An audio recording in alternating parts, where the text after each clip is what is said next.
चलिए साथियों, आज हम लोग इस वीडियो में पढ़ने वाले हैं ग्रंथि के बारे में। ग्रंथि से क्या निकलता है, एंजाइम या हार्मोन्स। ठीक है, उम्मीद करते हैं आप लोग एकदम मस्त होंगे। तो हम लोग अपनी वीडियो को आगे बढ़ाते हैं और सीखते हैं ग्रंथि के बारे में। एक्सोक्राइन बहिर्स्रावी ग्रंथि क्या है? यह ग्रंथि, इस ग्रंथि से एंजाइम निकलता है, लेकिन यह एंजाइम खून से स्पर्श नहीं होता है। ठीक है, इसीलिए इस एंजाइम को निकलने के लिए नली की आवश्यकता होती है। जब खून से स्पर्श नहीं होगा तो फिर क्या होगा, किसी ना किसी माध्यम की जरूरत होती है, और वो माध्यम क्या होता है? नली। नली से क्या होता है, निकलने के लिए, एंजाइम को निकलने के लिए नली की आवश्यकता होती है। ठीक, अब आता है अंतःस्रावी ग्रंथि। अंतःस्रावी में है, इस ग्रंथि से हार्मोन निकलता है और यह खून के संपर्क में आता है। ठीक है, यह खून के संपर्क में आता है। इस हार्मोन को निकलने के लिए नली की आवश्यकता नहीं होती। जब खून के संपर्क में आएगा तो फिर नली की आवश्यकता नहीं होगी, जरूरत ही नहीं पड़ेगी। ठीक है, तो दोनों में क्या फर्क है आप समझ गए होंगे। इसमें नली की आवश्यकता होती है बहिर्स्रावी में, और अंतःस्रावी में नली की आवश्यकता नहीं होती। क्यों नहीं होती ये भी आप लोग समझ गए होंगे। ठीक है, फिर कुछ ग्रंथि होती हैं जिससे एंजाइम और हार्मोन दोनों निकलते हैं, तो उनको क्या कहते हैं? तो उनको कहते हैं मिक्स्ड ग्लैंड, मिश्रित ग्रंथि। ठीक है, इस ग्रंथि से हार्मोन और एंजाइम दोनों निकलते हैं। चलिए अब आगे देखते हैं। अब पढ़ते हैं एक्सोक्राइन। यह एंजाइम का निर्माण करती हैं। ठीक, अब कौन कौन सी होती हैं उनके बारे में भी देख लेते हैं। तो पहले ए पॉइंट क्या है, सेरुमेन ग्लैंड क्या है, चलिए आगे पढ़ते हैं। यह ग्रंथि कान में पाई जाती है। सबसे बड़ा इंपॉर्टेंट तो यही है कि क्या है, कि यह ग्रंथि कान में पाई जाती है। ठीक है, पूछ लेते हैं कि सेरुमेन ग्लैंड कहाँ पाई जाती है, तो यह कहाँ होती है? कान में पाई जाती है। और और इसका काम क्या है? जो मोम का निर्माण करती है। ठीक है, क्या है? जो मोम का निर्माण करती है। ठीक, सेरुमेन ग्लैंड कहाँ पे है? तो ये रही, देखिए कान है। ये आपको स्काई ब्लू कलर में दिख रही है ना, ये क्या है? ये सेरुमेन ग्लैंड है। इनका काम क्या है? तो मोम का निर्माण करना। कहाँ पे होती है? तो यह कान में होती है। क्वेश्चन पूछा गया है एसएससी में कि सेरुमेन ग्लैंड कहाँ पर पाई जाती है, तो ये कान में पाई जाती है। ऑप्शन में आपको मिल जाएगा। ठीक है, चलिए अब आगे बढ़ते हैं। Lacrimal gland. लेक्राइमल ग्लैंड क्या है? यह आंख के ऊपरी भाग में पाई जाती है। प्रकृति सॉरी, आपको स्थिति आपकी इसको पता चल गई कि कहाँ होती है ये, तो आंख के ऊपरी भाग में पाई जाती है। काम क्या है? जो आंसू का निर्माण करती है। ठीक, दो इसमें पॉइंट नजर आ रहे हैं आपको। पहली बात तो आंख के ऊपरी भाग में होती है, और क्या करना काम है इसका? तो आंसू का निर्माण करना काम है। पहले देख लेते हैं हम लोग। तो देखिए, ये आंख के ऊपरी भाग में होती है लेक्राइमल ग्लैंड। कहाँ होती है? आंख के ऊपरी भाग में। काम क्या है? आंसू का निर्माण करना। ये दो क्वेश्चन बन सकते हैं, आरआरबी के एग्जाम लगे हैं। मतलब कंफर्म है कि कोई एक दो क्वेश्चन तो इस वीडियो से आने वाले हैं आपको। अब है पंक्टम।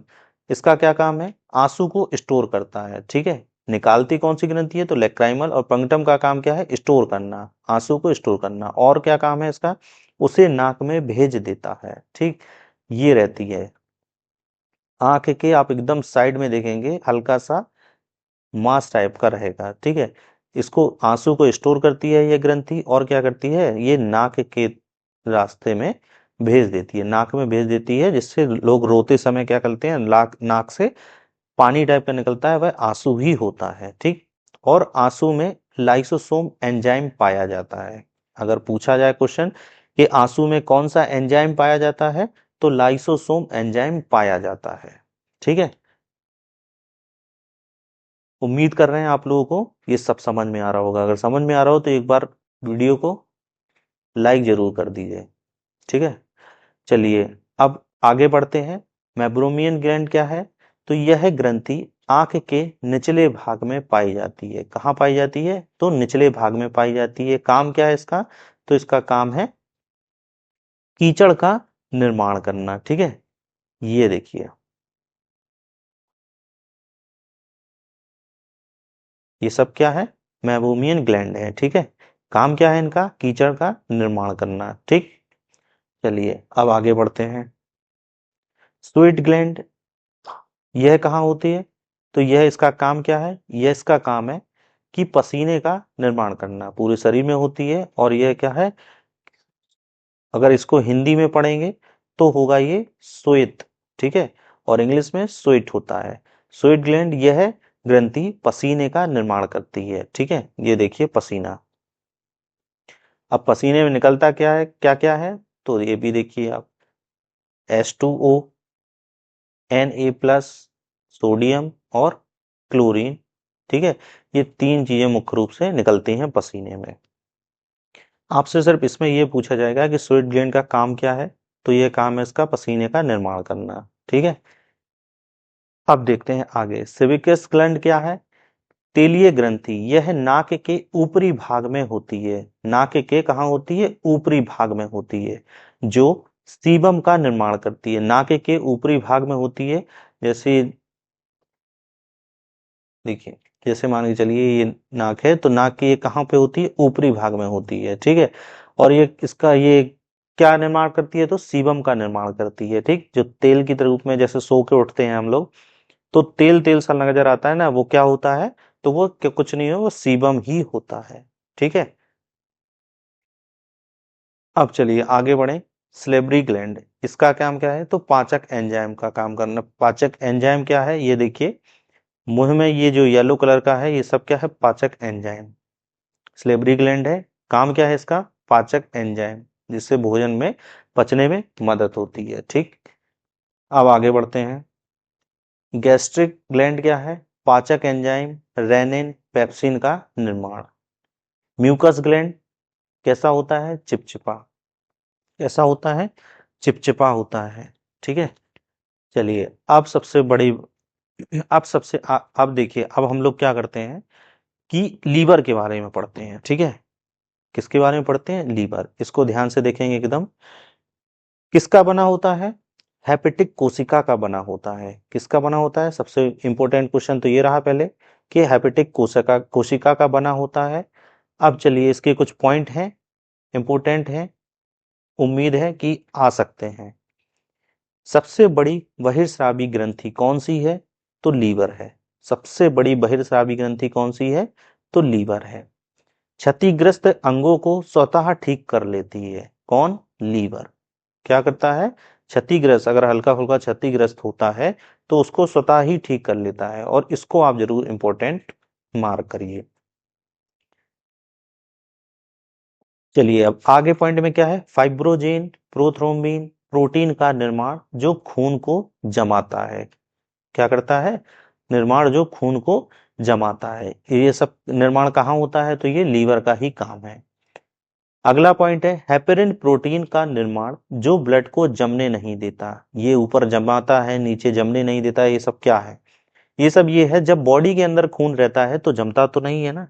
तो भाई किस वजह से नहीं जमता है? तो वो हेपेरिन प्रोटीन की वजह से नहीं जमता है। इसका निर्माण कौन करता है? तो इसका निर्माण कौन करता है? तो लीवर करता है। ठीक है, अब आता है अगला पॉइंट, ब्लूब्रीन। तो ब्लूब्रीन का निर्माण जो मल को पीला करता है। अगर क्वेश्चन बने कि मल पीला किस वजह से रहता है, तो ब्लूब्रीन की वजह से रहता है। निर्माण कौन करता है? तो ये सब लीवर के ही पॉइंट हैं, तो लीवर से ही इसका निर्माण हो रहा है। बिलीवर्डिंग क्या है? यह पित्त को हरा करता है। अगर क्वेश्चन बने कि पित्त को हरा कौन करता है, किस वजह से होता है, तो बिलीवर्डिंग की वजह से पित्त हरा रहता है। निर्माण कौन करता है? पित्त का। तो यह पित्त का निर्माण कौन करता है? लीवर से होता है। पित्त इकट्ठा कहाँ होता है? पित्ताशय में होता है। लेकिन पित्त हरा किस वजह से होता है? तो वह बिलीवर्डिंग की वजह से होता है। अमोनिया को यूरिया में कौन बदलता है? लीवर बदलता है। ग्लूकोज को ग्लाइकोजोन में बदलता है। लीवर खराब होने से ग्लूकोज की मात्रा बढ़ जाती है।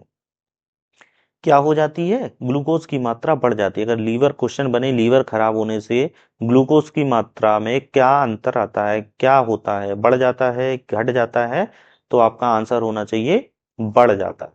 ठीक, अगला पॉइंट है कार्बोहाइड्रेट को वसा में, वसा को कोलेस्ट्रॉल में बदलता है। सबसे ज्यादा कोलेस्ट्रॉल कहाँ होता है? लीवर में होता है। ठीक, चलिए अब ये पॉइंट थोड़ा इंपॉर्टेंट है, ये पॉइंट आपका इंपॉर्टेंट है। तो चलिए देखें इसमें क्या है। भ्रूण अवस्था में आरबीसी जो खून का ही पार्ट है का निर्माण लीवर में होता है। अगर आपको लीवर में भी पूछें कि लीवर में कहाँ पे, तो मेसोडर्म में होता है। अगर ऑप्शन में आपको लीवर मिले तो लीवर लगाएंगे आंसर, मेसोडर्म में मिले तो मेसोडर्म में लगाएंगे। दोनों ऑप्शन में मिलेंगे ऐसा कभी नहीं होगा। अच्छा, इसको फिर से समझते हैं। भ्रूण अवस्था में आरबीसी का निर्माण, जब मां के गर्भ में बच्चा है तब तक उसको क्या कहेंगे, तो उसको भ्रूण अवस्था में ही कहेंगे। तब उसके शरीर में जो खून बन रहा है, ब्लड बन रहा है, उसका निर्माण कहाँ पे होता है, तो लीवर में होता है। और लीवर में भी कहाँ पे, तो मेसोडर्म में होता है। इसको आप बिल्कुल इंपोर्टेंट मार्क करके बिल्कुल लिख ही लीजिए, इसको समझ लीजिए, ठीक है।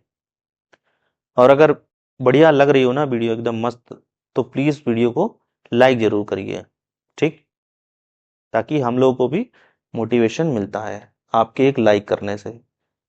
चलिए अब आगे देखते हैं। एंडोक्राइन ग्लैंड, अंतःस्रावी ग्रंथि, यह क्या है इनका काम, तो हार्मोन का निर्माण करना, ठीक है। अंतःस्रावी ग्रंथि का क्या काम है, तो हार्मोन का निर्माण करना। अब कौन कौन सी होती हैं ये ग्लैंड, चलिए देखते हैं।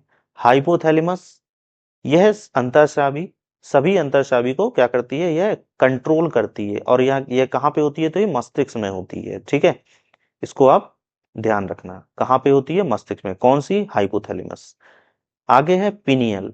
पिनियल ग्लैंड का काम क्या है, पिनियल ग्लैंड कहाँ पे होती है, तो चलिए अब ये भी देख लेते हैं। तो ये कहाँ पे होती है, ये भी मस्तिष्क में होती है। मेलाटोनिन और सेरोटोनिन। मेलाटोनिन का काम क्या है, तो इसका काम ये है, यहाँ जगह नहीं है, ये देखिए नीचे देखिए।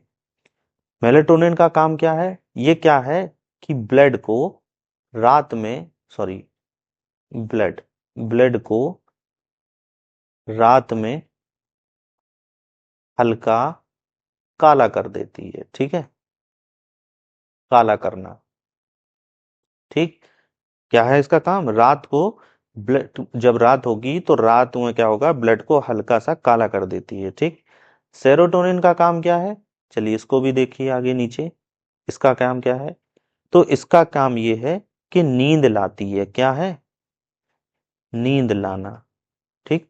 अब बच्चों में ज्यादा सक्रिय होती है, ये भी आप ये देखिए, यह क्या है, बच्चों में ज्यादा सक्रिय होती है, तभी बच्चों को ज्यादा नींद आती है। लेकिन यह एक उम्र के हिसाब से यह लगभग खत्म हो जाती है, जिस वजह से बूढ़े लोगों को नींद कम आती है, ठीक है। तो आप इन दोनों का काम समझ गए। कभी कभी ये बनता है क्वेश्चन कि वृद्ध अवस्था में नींद कम क्यों आती है, कौन सी ग्रंथि विलुप्त हो जाती है, तो वह सेरोटोनिन, पीनल है जिससे क्या निकलता है, सेरोटोनिन, ठीक है। अगला है थायराइड। अगला क्या है, थायराइड। यह गले के सामने भाग में होती है। स्थिति जान लीजिए पहले तो आप, यह कहाँ पे होती है, तो यह गले के सामने भाग में होती है, ठीक है। देखिए ये रही आपकी कौन सी ग्रंथि, तो ये थायराइड ग्रंथि, जो सबसे बड़ी अंतःस्रावी ग्रंथि है। आप सबसे पहले तो इसको पॉइंट करिए, इसको नोट करिए कि यह सबसे बड़ी अंतःस्रावी ग्रंथि है, कौन सी, थायराइड ग्रंथि। अगर बात करें सबसे बड़ी बाह्यस्रावी की, तो वह बाह्यस्रावी कौन सी है, लीवर है। और सबसे बड़ी अंतःस्रावी तो वह थायराइड ग्रंथि है। इसका काम क्या है, बीपी को कंट्रोल करना। क्वेश्चन बनता है बीपी को कंट्रोल कौन करती है, तो यह थायराइड ग्रंथि करती है। थायराइड ग्रंथि से कौन सा हार्मोन निकलता है, तो थायरोक्सिन हार्मोन का निर्माण करना है। इसका आकार पूछ लेते हैं कि थायराइड ग्रंथि का आकार कैसा होता है, तो एच के तरह की होती है, ठीक है। चलिए अब आगे बढ़ते हैं। पैराथायराइड जैसा काम होगा उसी तरीके का हार्मोन इसमें निकलता है। पैराथायराइड यह गले के पिछले भाग में होती है, थायराइड होती है गले के आगे की तरफ, और ये पैराथायराइड कहाँ पे होती है, गले के पीछे भाग में होती है, ठीक है। अच्छा, इनकी संख्या कितनी होती है, तो इनकी संख्या होती है 4। गिन लीजिए, आपको ये नजर आ रही है, 1 2 3 और ये 4। अगर पूछें कि पैराथायराइड की ग्रंथि की संख्या कितनी होती है, तो 4 होती है। इससे कैसा हार्मोन निकलता है, तो पैराथायरॉक्सिन हार्मोन निकलता है। अरे किसकी मात्रा को नियंत्रण करती है, तो कैल्शियम और फास्फोरस की मात्रा को नियंत्रण करती है, ठीक है। चलिए आगे बढ़ते हैं। अब आगे है थाइमस। यह सीने में होती है, कहाँ पे, बक्ष में होती है। और प्रोटीन प्लस लिम्फोसाइट, लिम्फोसाइट बीमारियों से लड़ता है, लिम्फोसाइट बनाता है। और ये कब तक बनाता है, तो यह 15 साल तक बनाता है। ठीक है, जैसे आपने देखा होगा बच्चे लोग कुछ भी, जैसे कुछ भी उठाया और मुंह में डाल लेते हैं, मुंह में खाने शुरू कर दिए, लेकिन फिर भी वह बहुत कम बीमार होते हैं। तो वह क्या है, क्योंकि उनमें लिम्फोसाइट बनता रहता है और 15 साल तक बनता रहता है। इसके बाद अगर कोई चीज हल्के फुल्के खाते हैं, कोई चीज ऐसे गंदी चीज मुंह में ले ली, तो बीमारी थोड़ा ज्यादा शुरू हो जाती है होना। तो क्यों हो जाती है, क्योंकि लिम्फोसाइट फिर बनना थोड़ा कम हो जाता है। ठीक है, तो ये थाइमस ग्लैंड कहाँ पे होती है, सीने में होती है। कहाँ पे, वक्ष में होती है, देखिए आप पिक में। चलिए अब आगे बढ़ते हैं। अब बात करते हैं एड्रिनल की। वह किडनी के ऊपर रहती है। कहाँ रहती है, ये किडनी है। किडनी की संख्या कितनी होती है, दो होती है। ठीक है, कहाँ पे रहती है एड्रिनल ग्लैंड, तो है किडनी के ऊपर भाग में रहती है, ये रही। ठीक है,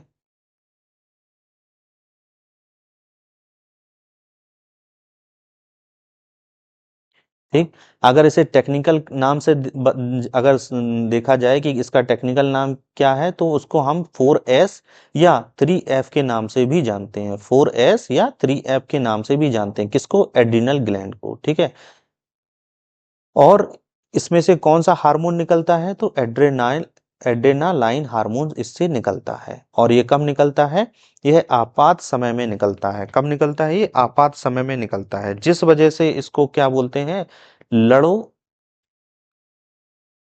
लड़ो और उड़ो, लड़ो और उड़ो हार्मोन के नाम से भी जानते हैं। अगर इंग्लिश में देखेंगे तो क्या होगा, फाइट एंड फ्लाइट। ठीक, और भी एक नाम है इसका, जीवन रक्षक।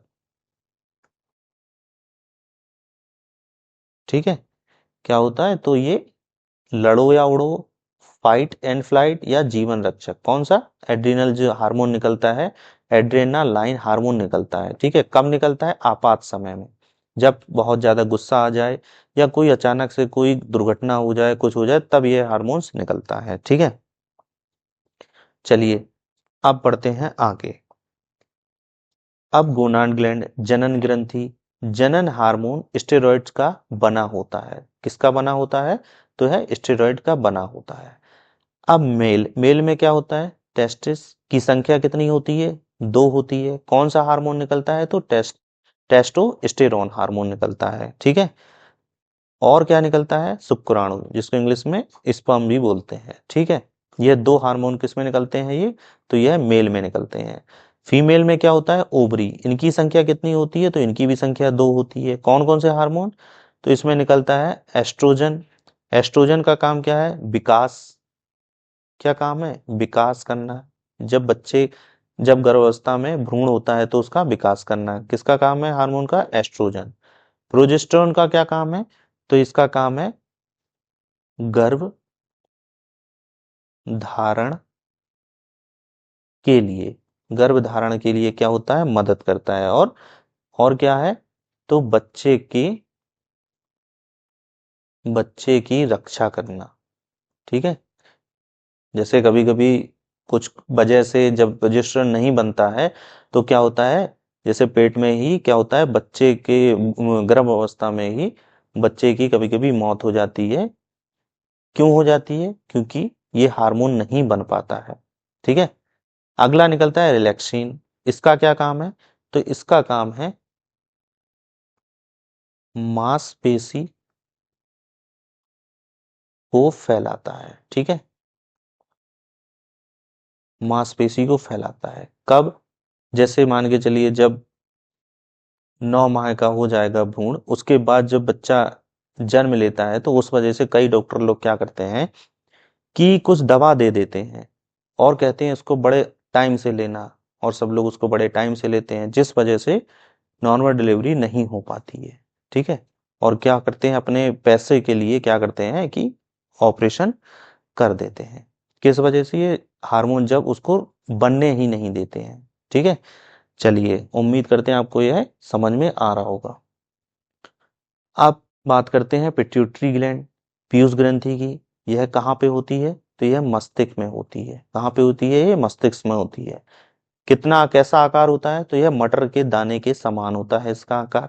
चलिए इसकी स्थिति जान लेते हैं। देखिए ये नीचे लगभग मस्तिष्क के नीचे की तरफ होती है। ये रही पिट्यूटरी ग्लैंड। ठीक है, चलिए अब इसके देख लेते हैं कुछ इंपॉर्टेंट पॉइंट हैं। तो वजन कितना होता है? बहुत ज्यादा वजन नहीं है, 0.6 ग्राम का वजन रहता है। बॉडी को कंट्रोल करना क्या काम है पिट्यूटरी ग्लैंड का, जिसे मास्टर ग्लैंड भी कहते हैं। अब TSH थायराइड स्टिमुलेटेड हार्मोन क्या काम है? थायरॉक्सिन बनाने के लिए थायराइड को उत्तेजित करता है। ठीक है, आगे है STH सिमेटोट्रोपिक हार्मोन। इसका क्या काम है? तो वृद्धि नियंत्रण। वृद्धि नियंत्रण मतलब जैसे आपने एक उदाहरण के तौर पे ले लेते हैं, जैसे खली हुए, तो यह बहुत ही लंबे हैं, तो उसमें क्या है, ये सिमेटोट्रोपिक हार्मोन्स बहुत ज्यादा उनमें बन गया, जिस वजह से वृद्धि क्या हो गई, उनकी कुछ ज्यादा ही हो गई। और कई लोग होते हैं जो छोटे रहते हैं, जिनको हम लोग बोलते हैं बौने लोग, उनमें क्या होता है, ये हार्मोन कम बन पाता है, जिस वजह से उनकी हाइट क्या होती है, छोटी ही रह जाती है। ठीक है, तो वृद्धि नियंत्रण करना किसका काम है? STH। LTH का क्या काम है? लैक्टोजेनिक हार्मोन, दूध का निर्माण करना। क्वेश्चन बना है RRB में, NTPC में क्वेश्चन बना है कि दूध का निर्माण कौन सा हार्मोन मदद करता है, तो लैक्टोजेनिक हार्मोन्स का क्या काम है? दूध का निर्माण करना। ठीक, अगला पॉइंट है ऑक्सीटोसिन। इसका क्या काम है? तो दूध का स्राव करना।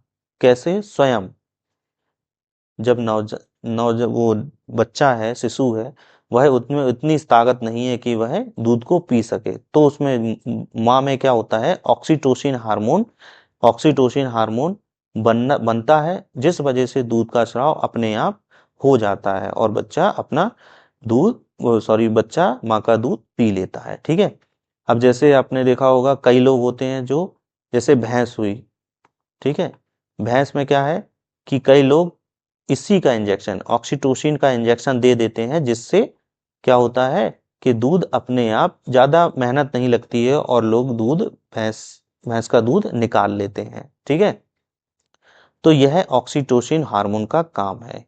ठीक है, दोनों में आप अंतर समझिए कि LTH का क्या काम है? दूध का निर्माण करना, और ऑक्सीटोसिन का काम क्या है? दूध का स्वयं ही स्राव होता रहता है। ठीक, तो इन दोनों में ये अंतर था। ठीक है, तो यहाँ तक हमारा ये कोशिश थी आप लोगों को समझाने की। उम्मीद करते हैं आप लोगों को समझ में आया होगा।